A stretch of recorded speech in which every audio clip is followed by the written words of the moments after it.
Famous story channel में आपका स्वागत है। आइए आज हम आपको सुनाते हैं भैरव प्रसाद गुप्त की कहानी एक पांव का जूता। जाने कैसी आवाज उनके कानों में पड़ी कि वो चीख उठी। 3 दिन से रात में कई कई बार ऐसा हो रहा था। जीवन में पहले ऐसा कभी हुआ हो उन्हें याद नहीं। इसी कारण 2 रातों वो अपने कानों पर विश्वास न कर सकी। यूं ही कुछ नहीं कहकर उन्होंने अपने को बहला लिया और करवट बदलकर सो गई। किंतु आज वो कुछ सावधान थी। 2 रातों के लगातार अनुभव ने उनके मन में अनजाने की एक संदेह पैदा कर दिया था। दिन में कई कई बार उन्होंने बाबूजी को घूर घूर कर देखा था। बाबूजी उन्हें बेहद उदास दिखाई पड़ते थे। उन्हें ऐसा लगा था कि अब की लखनऊ से वापस आने के बाद बाबूजी की बोली बहुत कम सुनने को मिली थी। लेकिन ऐसा तो जीवन में अनेक बार हो चुका था। उनके मौन व्रत से कौन परिचित नहीं। फिर भी आज उन्हें लगा कि जरूर कोई बात है। बाबूजी उदास यूं ही नहीं होते। मौन व्रत भी वो सबसे कहकर ही धारण करते। लेकिन इधर तो बाबूजी ने उनसे भी कोई बात नहीं की थी। उन्होंने पूछा था क्या बात है, ऐसे खोए खोए क्यों दिखाई देते हैं, तबीयत तो ठीक है। बाबूजी ने जाने कैसी नजरों से उन्हें एक पल को देखा था और फिर आंखें झुकाकर घर से बाहर चले गए थे। उन्हें उस तरह जाते हुए देखकर मन में खटका होना स्वाभाविक ही था। उन्होंने सोचा शायद वो बाहर बैठक में जाएंगे। वो दरवाजे तक आई थी, लेकिन बाबूजी तो दूसरी दिशा में उसी तरह सिर झुकाए जाने कहाँ चले जा रहे थे। बिना कोई खबर दिए तो वो कभी कहीं नहीं जाते। वो वहीं फर्श पर बैठ गई थी। जरा दूर जाकर ही बाबूजी लौट आए थे। द्वार पर ठिठक कर वो बोले थे, मन व्यग्र है लेकिन तुम कोई चिंता न करो, जाकर भोजन करो, मैं थोड़ा आराम करूंगा। और वो बैठक की ओर बढ़ गए थे।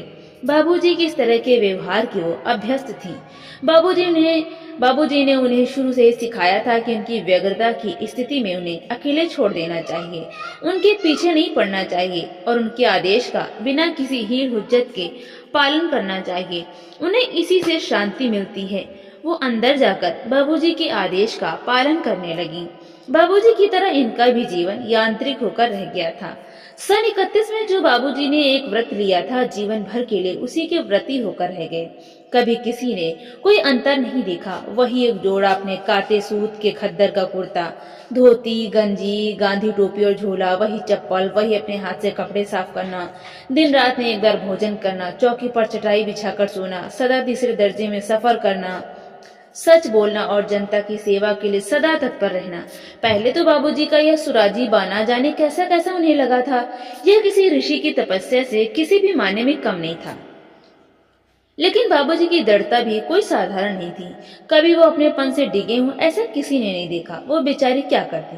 बब्बू को गोद में लिए वो मन ही मन रोती, लेकिन ऊपर से बाबूजी के आदेशों के पालन में कोई कमी दिखाई न दे इसके प्रयत्न में लगी रहती। बब्बू के होने के बाद बाबूजी ने यह व्रत लिया, इसे वो अपना सौभाग्य समझती, वरना और इसके आगे सोचकर वो कांप उठती। बाबूजी कभी ऐसे हठी हो जाएंगे कौन सोचता था। बाबूजी की तपस्या सफल होते बहुत देर न लगी। जनता के वो प्रिय हो गए। कस्बे से जिले के और फिर प्रांत के नेता हो गए। चारों ओर बाबूजी की धूम, सबके मुंह पर बाबूजी बाबूजी। लेकिन बाबूजी का जीवन वही का वही, रंच मात्र का भी परिवर्तन नहीं।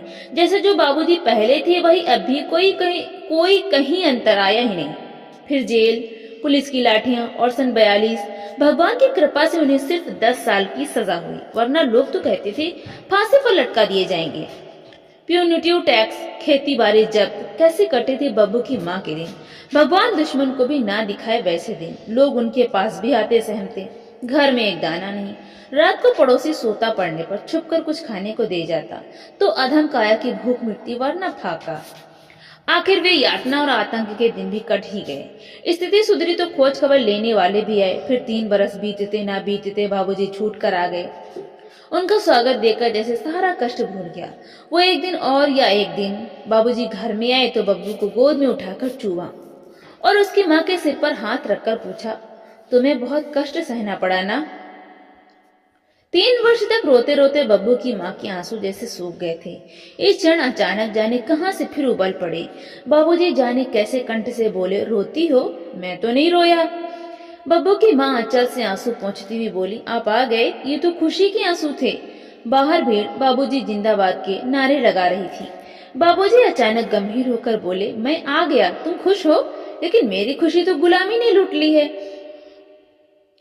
जब तक हमारा देश आजाद नहीं हो जाता, हमारी खुशी वापस नहीं आने की। आजादी बहुत मुश्किल चीज है इसके लिए। और वो बब्बू को गोद से उतार कर बाहर चले गए। बब्बू की माँ की समझ में कुछ न आया था। उनकी खुशी बहुत ही छोटी थी, वही उनका जीवन था। उन्होंने बाबूजी को कभी किसी शिकायत का मौका नहीं दिया। लेकिन जब बाबूजी की खुशी के दिन आए तो अचानक ही बब्बू की माँ को लगा कि अब उनकी खुशी बहुत बड़ी हो गई है। कई बार उनका मुंह खुला कि बाबूजी से कुछ कहें, लेकिन कुछ कहने की हिम्मत नहीं पड़ी।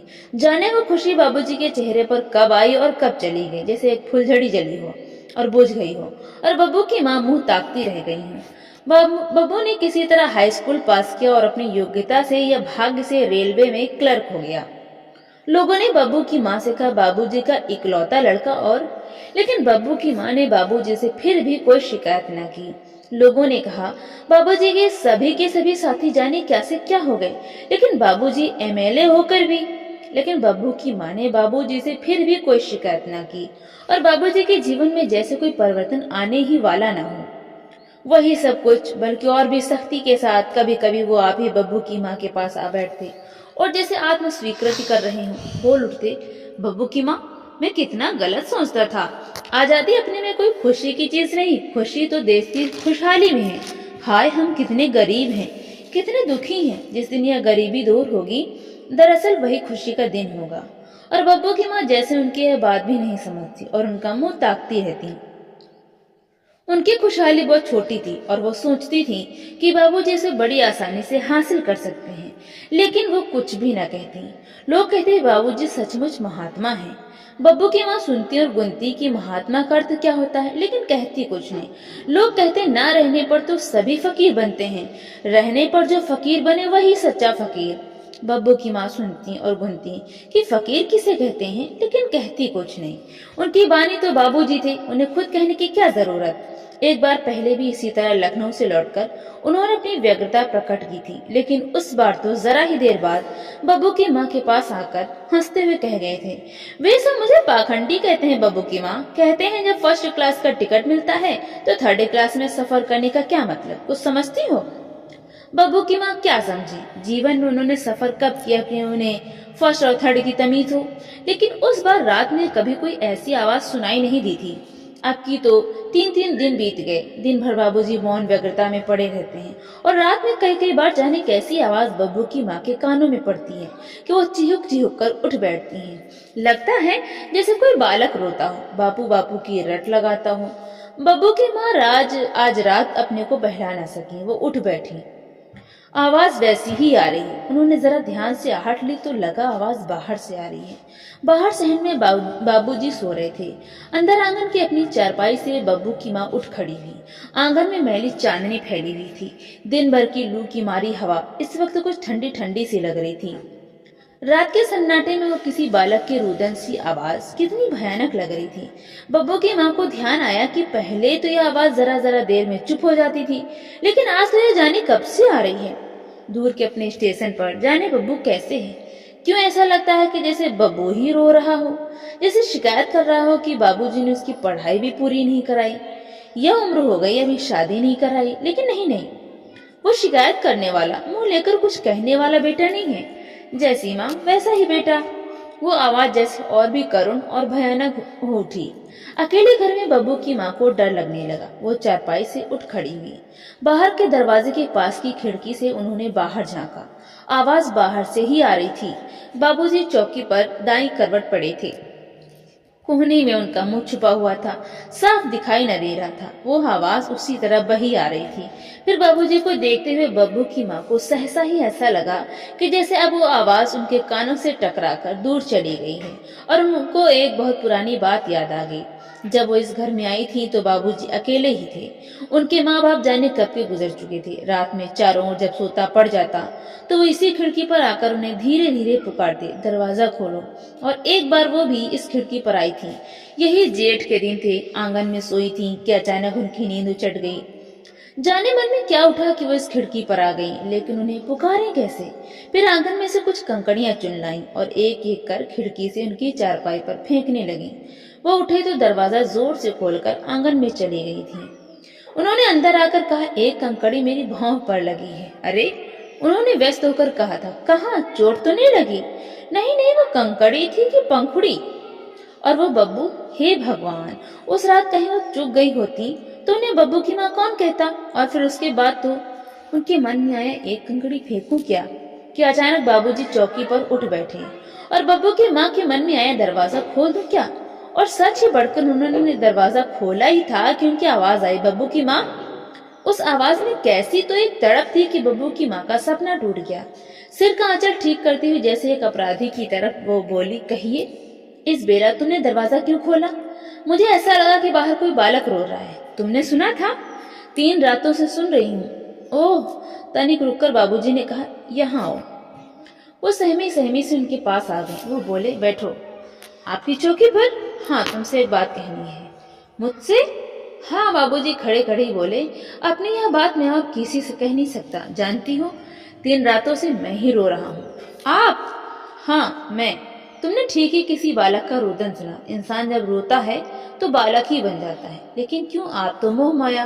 कितने दिनों बाद आज तुमने मुझसे एक सवाल पूछा है। ओह, क्षमा कीजिए। नहीं नहीं बब्बू की माँ, एक नहीं तुम 1000 सवाल पूछो। मेरा पतन हो गया। जिस सिंहासन पर तुम लोगों ने मुझे बैठा रखा था उससे मैं च्युत हो गया हूँ। मैं? यह सब आप क्या कहते? मेरी समझ? आज तक तुमने समझकर मेरी कोई बात नहीं मानी। मेरी बात ही तुम लोगों के लिए वेद वाक्य रही। लेकिन आज मैं चाहता हूँ कि पहले तुम मेरी बात समझो। तुम्हें मैं वो पूरी घटना ही सुनाता हूँ जिसने मेरे जीवन के सभी आदर्शों, सिद्धांतों और बड़ी बड़ी त्याग तपस्या की बातों को एक मामूली सी स्थिति की चट्टान पर पटक कर चूर चूर कर दिया है। मैं 3 दिनों से रो रहा हूँ, लेकिन ऐसा लगता है कि सारी जिंदगी जिस राह में चला हूँ उसी पर मैं भटक गया हूँ। सुनो, उस दिन गाड़ी में बेहद भीड़ थी। दोपहर को गाड़ी पहुंची तो ऐसी भीड़ डब्बे में घुसी कि मेरा दम फूलने लगा। ऐसा लग रहा था कि मैं बेहोश हो जाऊंगा। लोगों की सांसों से जैसे लपटें छूट रही थी। सोचा उतरकर जान बचाऊं, लेकिन उस भीड़ में से उतरना कोई मामूली काम न था। फिर भी मैं झूला लेकर उठ खड़ा हुआ और किसी तरह एक पग बढ़ाया ही था कि गाड़ी ने सीटी दे दी। अब क्या करूं? लोगों ने कहा, बैठ जाइए, गाड़ी चलेगी तो थोड़ी राहत मिलेगी। मेरे बैठते बैठते गाड़ी चल पड़ी। तभी एक चमौंधा जूता मेरी गोद में आ गिरा। मैंने खिड़की की ओर नजर घुमाई तो एक पोटली मेरी पीठ से बज उठी। देखा एक बूढ़ा किसान मेरी खिड़की में पांव डाले ऊपर चढ़ रहा है। जाने मुझे क्या हुआ कि मेरा दिमाग ही खराब हो गया। गोद का जूता उठाकर मैंने बाहर फेंक दिया और मारे गुस्से से कांपने लगा। किसानों ने अंदर आकर माथे का पसीना मेरे सिर पर चुलाते हुए कहा, क्षमा कीजिएगा बाबूजी, हमें 2 ही स्टेशन जाना है। उसके मुंह से बाबूजी सुनकर मेरे ऊपर घड़ों पानी पड़ गया। वो शायद मुझे पहचानता था। मैंने दूसरी ओर मुंह फेर लिया। वो अपनी पोटली और जूते संभालने लगा। फिर बोला, हमारा एक जूता किधर जा पड़ा? मैं जानता था कि उसका एक जूता कहाँ है, लेकिन मेरे मुंह से कोई बात नहीं निकली। अब मैं सोच रहा था कि कहीं से मालूम हो जाए कि मैंने ही इसका एक जूता। वो छटपटाकर आसपास के लोगों से पूछ रहा था और लोग उसे डांट रहे थे। आखिर हार पछताकर उसने पूछना बंद कर दिया। फिर भी रह रहकर बोल उठता था, जाने हमारा जूता कहाँ चला गया। बुबुर में मेरा पांव जल जाएगा। आखिर बेलथरा रोड आया और जब वो एक जूता और पोटली लटकाई नीचे उतर गया तो मेरी जान में जान आई। लेकिन बब्बू की माँ, फिर जो दृश्य मैंने देखा है वो बाबूजी का गला भर आ गया। वो मैं कभी न भूल सकूंगा। वो किसान एक पांव में जूता डाले और दूसरे नंगे पांव से पिघलते कोलतार पर चला जा रहा था। वो उसका नंगा पांव पिघलते कोलतार पर ऐसे पड़ रहा था जैसे अंगार पर। और फिर मुझे ऐसा लगा कि वो नंगा पांव अंगार पर नहीं, मेरी छाती पर चल रहा है और मैं कुचला जा रहा हूँ, कुचला जा रहा हूँ। बब्बू की माँ, मैं क्या करूँ, क्या करूँ? और बाबूजी अपनी छाती मसलते हुए चौकी पर बैठ गए। बब्बू की माँ को लगा कि जैसे वही आवाज फिर उनके कानों से आकर टकराने लगी। वो उठ खड़ी हुई और दरवाजे की तरफ बढ़ती हुई बोली, मैं क्या जानूं बाबूजी, मेरी समझ में तो आज तक आपकी कोई बात नहीं आई। फिर यह बात तो और भी मुश्किल मालूम होती है। मैं आपको क्या बता सकती हूँ? अंदर आंगन में वो अपनी चारपाई पर बैठी तो उन्हें लगा कि वो आवाज और भी तेज होती जा रही है। तो दोस्तों, आपको ये कहानी कैसी लगी? लाइक करें, शेयर करें और कमेंट करके हमें जरूर बताएं। और इसी तरह की कहानियां सुनने के लिए हमारे